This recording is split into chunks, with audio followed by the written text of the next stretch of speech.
Hola, ¿alguna vez han abierto un artículo científico y han pensado, vaya, pero si todos se ven iguales?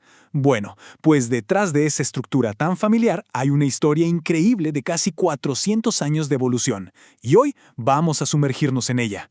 La pregunta clave es esa: ¿por qué esta uniformidad? Y la respuesta es que no es para nada una coincidencia, ni mucho menos falta de creatividad. Es el resultado de un diseño muy deliberado que se ha ido perfeccionando durante siglos para resolver problemas muy específicos sobre cómo compartimos el conocimiento.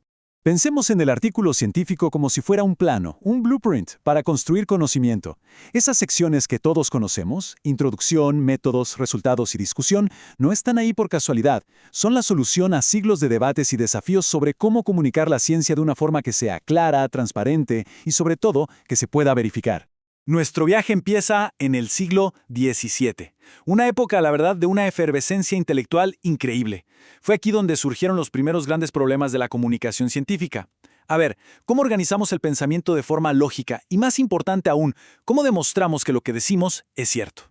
En este siglo surgieron tres pilares fundamentales. Allá por 1637, René Descartes propuso unas reglas para ordenar el pensamiento. Un poco después, Francis Bacon se convirtió en el gran defensor de la observación empírica, o sea, de basarlo todo en la experiencia. Y ya para finales de siglo, las academias científicas, como la famosísima Royal Society, empezaron a fijar las primeras normas sobre cómo reportar los experimentos. O sea que, en esencia, se estaban enfrentando a dos desafíos gigantescos. Por un lado, el reto de la lógica: cómo presentar un argumento de forma ordenada, paso a paso, que cualquiera pudiera seguir. Y por el otro, el desafío de la prueba: cómo conectar las ideas con el mundo real, con la observación, con la experiencia. Y aquí viene lo más interesante, ¿no? Cómo cada uno aportó una pieza clave del rompecabezas. Descartes nos dio un camino lógico para el razonamiento. Bacon, por su parte, exigió que se describieran los procedimientos y las observaciones, sentando las bases de lo que hoy es la sección de métodos. Y las academias, bueno, ellas crearon el estándar para que los experimentos se documentaran de tal forma que otros pudieran replicarlos. Y ese es el punto crucial. La ciencia tenía que ser verificable. Avancemos un poco en el tiempo. Con estas bases ya establecidas, la ciencia empezó a profesionalizarse. Ya no bastaba con tener reglas generales. Ahora se necesitaba un estándar universal, un formato que absolutamente todos pudieran seguir sin importar dónde estuvieran. Y esa presión por estandarizar creció muchísimo. En el siglo XIX, por ejemplo, el modelo universitario alemán fue clave para institucionalizar una estructura formal en la investigación.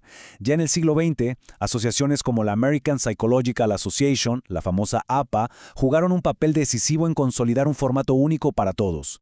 Y así, finalmente, nació el formato IMR-GIDRI. Su belleza está en su lógica y en su simplicidad. Es casi como contar una historia. Primero, la introducción. ¿Cuál era el problema? Segundo, el método. ¿Cómo se estudió ese problema? Tercero, los resultados. ¿Qué se encontró exactamente? Y por último, la discusión. Bueno, ¿y todo esto qué significa? Es un arco narrativo perfecto. Y así, IMRD se convirtió en el plano global para la comunicación científica. Su único propósito es garantizar la claridad, la transparencia y la replicabilidad de la ciencia, sin importar la disciplina. Podríamos decir que es el lenguaje común de la ciencia moderna. Pero, claro, la historia nunca termina ahí. Justo cuando parecía que el plano ya estaba completo y perfectamente definido, llegó la gran disrupción del siglo XXI: la inteligencia artificial. Una tecnología que viene a desafiar las mismísimas reglas que tardamos 400 años en construir.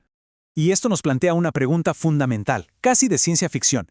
¿Qué pasa cuando las herramientas que usamos para investigar empiezan a pensar por sí mismas?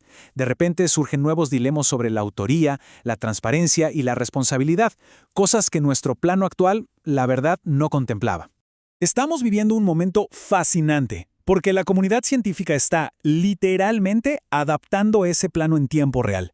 Ahora mismo se están reescribiendo las reglas del juego para poder incorporar esta herramienta tan nueva y tan poderosa. Y miren qué bien se ve aquí cómo están respondiendo las grandes instituciones. La UNESCO, por ejemplo, ya desde 2021 recomienda que se informe sobre los impactos sociales y los posibles sesgos de los algoritmos.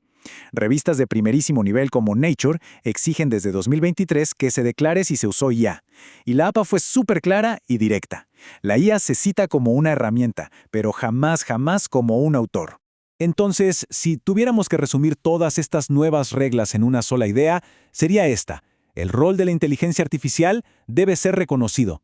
La transparencia total es la nueva piedra angular de este plano en evolución. Y esta es la nueva y fundamental distinción que todos debemos entender.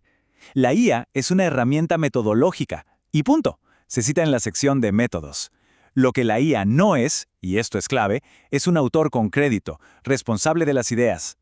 Esa responsabilidad final sigue y seguirá siendo humana.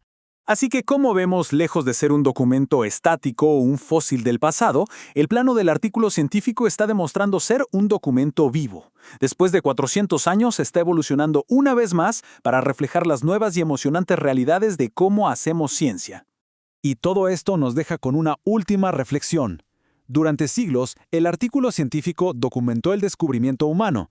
La gran pregunta ahora es, ¿qué documentará en el futuro? ¿Será acaso la colaboración entre la inteligencia humana y la artificial? El próximo capítulo de esta increíble historia se está escribiendo justo ahora.